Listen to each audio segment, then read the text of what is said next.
ఒక గ్రామంలో ఒక పేదవాడు ఉండేవాడు. అతను రోజూ అడవికి వెళ్ళి గొర్రెలను మేపుకొని తిరుగు ప్రయాణంలో కట్టెలు కొట్టుకువచ్చి సంతలో అమ్ముకునేవాడు. అలా తను కట్టెలు అమ్మగా వచ్చిన డబ్బుతో తాను సంతోషంగా గడపసాగాడు. ఒకరోజు తాను కట్టెలు కొట్టడానికి అడవికి బయలుదేరుతుండగా తన కొడుకు కూడా తన వెంట వస్తానని మారాన్ చేశాడు. సరే అని తనతో పాటు తన కొడుకుని కూడా తీసుకొని వెళ్ళాడు. గొర్రెలను తన కొడుకుకి అప్పగించి దూరంగా కట్టెలు కొట్టడానికి వెళ్ళాడు. కొంచెం సేపటికి ఆ పిల్లవాడికి గొర్రెలు మేపటం విసుగేసింది. తనకి ఒక ఆలోచన వచ్చింది. అంతలో పిల్లవాడు నాన్న పులి అని అరవటం మొదలుపెట్టాడు. అది విన్న వాళ్ళ నాన్న పరుగెత్తుకు వచ్చి చూశాడు. అక్కడ పులి తనకు కనిపించలేదు. నాన్నను చూసిన పిల్లవాడు నవ్వసాగాడు. వాళ్ళ నాన్న తిరిగి కట్టెలు కొట్టడానికి వెళ్ళాడు. మరలా పిల్లవాడు పులి అని అరిచాడు. మరలా తిరిగి నాన్న పరుగెత్తుకొచ్చాడు. నాన్నను చూసి పిల్లవాడు మళ్ళీ నవ్వాడు. నాన్న పిల్లవాడిని మందలించి తిరిగి కట్టెలు కొట్టుకోవడానికి వెళ్ళాడు. ఈసారి నిజంగా పులి వచ్చింది. దానిని చూసి భయపడిన పిల్లవాడు నాన్నా పులి, నాన్నా పులి అని అరిచాడు. అది విన్న వాళ్ళ నాన్న మళ్ళీ పిల్లవాడు అబద్ధం ఆడుతున్నాడని అనుకొని పట్టించుకోలేదు. ఈ లోపల పులి గొర్రెలను తినేసింది. నీతి: అవసరమైన అబద్ధం ఆడరాదు. అనగనగా ఒక ఊరిలో రమేష్, సురేష్ అనే ఇద్దరు అన్నాతమ్ముళ్ళు ఉండేవారు. సురేష్కి డబ్బు మీద ఆశ ఎక్కువగా ఉండేది. రమేష్కి కొంత పొలం, పనికిరాని వస్తువులు ఇచ్చి మిగిలిన ఆస్తి మొత్తాన్ని సురేష్ తీసుకున్నాడు. రమేష్ తనకి ఉన్న కొంత పొలంలోనే కష్టపడి కూరగాయలు పండించేవాడు. అలా కొంతకాలం గడిచినది. వర్షాకాలంలో వరదలు బాగా రావటం వల్ల పంట మొత్తం పోయినది. తినడానికి తిండి కూడా లేక ఇంట్లో ఉన్న సామాన్లు అన్నీ అమ్మడానికి వర్తకుడి దగ్గరకు తీసుకువెళ్లగా అందులో కొన్ని తీసుకుని కొన్ని పనికిరావు అని తిరిగి ఇచ్చేస్తాడు. ఆ వస్తువులని తీసుకొని ఒక పాత చెంబుకి ధరలేదు అని తనకి తిరిగి ఇచ్చేస్తాడు. ఆ చెంబును తిరిగి తీసుకొని వెళ్ళిపోయాడు. అలా వచ్చిన డబ్బుతో చిన్న వ్యాపారం మొదలుపెట్టాడు. వచ్చిన లాభం అంతా ఆ చెంబులో ఉంచేవాడు. మరుసటి రోజు ఆ డబ్బు చూడగా అది రెట్టింపు అయి ఉండగా ఎంతో ఆశ్చర్యపోతాడు. రెండవ రోజు కూడా అలాగే జరగడంతో ఎంతో ఆనందపడ్డాడు. అప్పుడు ఆ చెంబులో ఏదో మహిమ ఉందని గుర్తిస్తాడు. రోజూ అలా తను సంపాదించిన ధనాన్ని చెంబులో పెడతాడు. వచ్చిన ఆ డబ్బుతో వ్యాపారాన్ని అభివృద్ధి చేస్తాడు. ఇంకా కొంతకాలానికి పెద్ద ఇల్లు కూడా కట్టుకుంటాడు. ఇవన్నీ చూసి సురేష్ ఆశ్చర్యపోతాడు. ఇంత ధనం ఎలా వచ్చిందని దొంగచాటుగా గమనిస్తూ ఉంటాడు. రమేష్ ఆ చెంబులో పెట్టిన ధనం రెట్టింపు అవడం చూసి ఆశ్చర్యపోతాడు. ఒకరోజు రమేష్ ఇంట్లో లేని సమయం చూసి సురేష్ ఆ చెంబుని దొంగలిస్తాడు. సురేష్ కూడా వచ్చిన లాభాన్ని దానిలో పెట్టి ఉంచేవాడు. మరుసటినాడు ఎంతో ఆశగా వెళ్లి చూడగా డబ్బు రెట్టింపు కాకపోగా సగం అయింది. రెండవ రోజు కూడా అలాగే జరిగింది. ఇది ఏదో తేడాగా ఉంది అని ఆ చెంబులో డబ్బును వేయటం మానేసి ఎప్పటిలాగానే బీరువాలోనే పెట్టేవాడు. తరువాత రోజు బీరువా తెరిచి చూడగా డబ్బు సగం అవడం చూసి ఆశ్చర్యపోతాడు.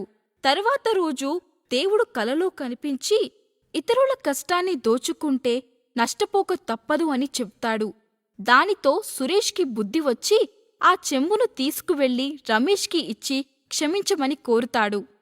నీతి: దురాశ దుఃఖానికి చేటు. ఒక ఊరిలో రామయ్య, సోమయ్య అనే ఇద్దరు మిత్రులు ఉండేవారు. వారిరువురు ఎంతో స్నేహపూర్వకంగా ఉండేవారు. రామయ్య ఏదో పని నిమిత్తం పక్క ఊరు నుండి వస్తూ ఉంటే ఒక చెట్టు కింద చిన్న కుందేలు ఉంటుంది. దానిని చూసిన రామయ్య కుందేలును పట్టుకోవాలని దగ్గరకు వెళ్తాడు. కానీ కుందేలు పారిపోతుంది. అలా కుందేలు వెంట పరిగెత్తుతూ వెళ్లిన రామయ్యకి అక్కడ ఒక సంచి కనబడుతుంది. అందులో బోలెడంత ధనం ఉంటుంది. ఆ ధనాన్ని తీసుకొని రామయ్య తన ఊరికి వెళతాడు. ఊరికి వెళ్ళిన రామయ్య జరిగిన కథ అంతా స్నేహితుడు సోమయ్యకు చెప్తాడు. అప్పుడు సోమయ్యకు ఒక మాయదారి ఆలోచన వస్తుంది. తను కూడా ఆ చెట్టు దగ్గరికి వెళితే కుందేలు వస్తుందని, ధనం దగ్గరికి తీసుకెళ్తుందని పక్క ఊరిలో చెట్టు దగ్గరికి వెళ్తాడు. అక్కడికి వెళ్ళి ఒక రోజంతా కూర్చొని ఉంటాడు. అయినా కుందేలు రాదు. అక్కడ 2 రోజులు కూర్చొని కుందేలు కోసం ఎదురు చూస్తాడు. అయినా కూడా కుందేలు రాదు. ఇంకా కుందేలు రాదని అర్థమవుతుంది రామయ్యకి. ఇంకా ఇక్కడే ఉంటే ఆకలితో తన ప్రాణాలు గాల్లో కలిసిపోయేలా ఉన్నాయి అని తన ఊరికి వెళ్ళి జరిగిన కథ అంతా రామయ్యకి చెప్తాడు. అప్పుడు రామయ్య, ఒరే పిచ్చి సోమయ్య, అదృష్టం ఎదురు చూస్తే రాదు, అది వచ్చినప్పుడు ఉపయోగించుకోవాలి అని చెప్తాడు. కష్టాన్ని నమ్ముకో, అదృష్టాన్ని కాదు అని చివరిగా తన మిత్రునికి నచ్చజెప్తాడు. నీతి: విజయవంతం కావడానికి అదృష్టం 1% ఉంటే సరిపోతుంది. అదే కష్టం 99% ఉంటే అదృష్టం లేకున్నా విజయం సాధిస్తావు.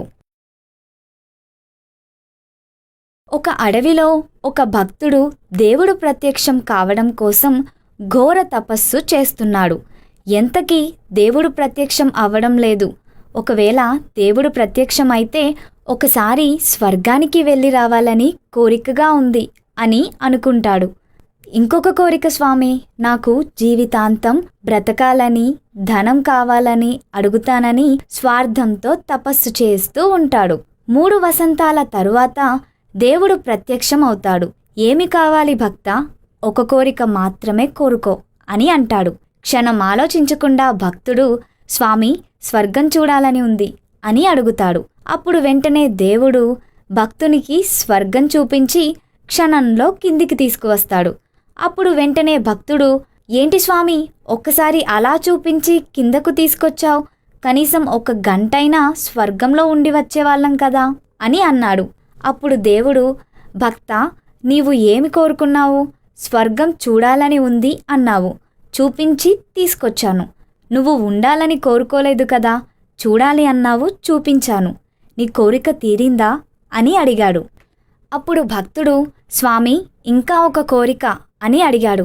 వెంటనే దేవుడు, భక్తా, నీకు ముందే చెప్పాను కదా, ఒకే కోరిక కోరుకోవాలి అని. నీ ఒక్క కోరిక అయిపోయింది. ఇక నీవు జీవితాంతం తపస్సు చేసినా నేను మళ్ళీ రాను అని దేవుడు వెళ్ళిపోయాడు. స్వార్థంతో చేసేది భగవంతుడి పూజ అయినా సరే ఆ ప్రతిఫలం సంతోషాన్ని ఇవ్వదు. నిస్వార్థంగా అందరూ బాగుండాలని కోరుకుంటే అందరిలో మనము ఉంటాం కనుక మనం కూడా బాగుంటాము.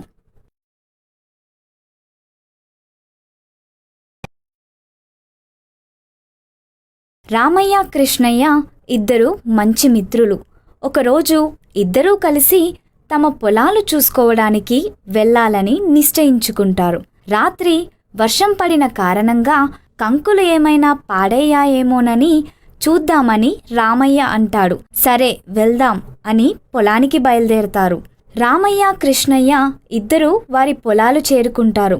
రాత్రి విపరీతంగా వర్షం పడిన తరువాత కూడా తమ పొలంలో పంటకు ఏ నష్టం జరగనందుకు సంతోషించారు. సరే ఇంటికి వెళ్దామని బయలుదేరుతుండగా కృష్ణయ్య తన పక్క పొలంలో ఉన్న సోమయ్య పొలం గట్టు మీద ఒక కుందేలు వెళ్ళటం చూస్తాడు. ఆ కుందేలును పట్టుకోవాలని ఆతృతతో సోమయ్య పొలాన్ని తొక్కుకుంటూ వెళ్తాడు. ఇది చూసిన రామయ్య కృష్ణయ్యను గట్టిగా మందలించాడు. కృష్ణయ్య పట్టించుకోకుండా పరుగెత్తుతూ వెళ్తూ సోమయ్య పొలాన్ని తొక్కేశాడు. చివరికి ఆ కుందేలు కూడా దొరకలేదు. మరుసటి రోజు ఉదయం మళ్ళీ వాళ్ళు పొలం చూసుకోవడానికి వెళ్తారు. కృష్ణయ్య పొలంలో కంకులన్నీ ఎవరో తీసుకెళ్తారు. ఏమైంది అని పక్క పొలం వారిని విచారించగా రాత్రి దొంగలు వచ్చి పంటనంతా దోచుకెళ్లారు అని తెలుస్తుంది. కృష్ణయ్యకు అప్పుడు అర్థమవుతుంది, మనం ఒకరికి చెడు చేయాలని చూస్తే మనకు అదే జరుగుతుంది, మంచి చేస్తే మంచి తిరిగి వస్తుంది.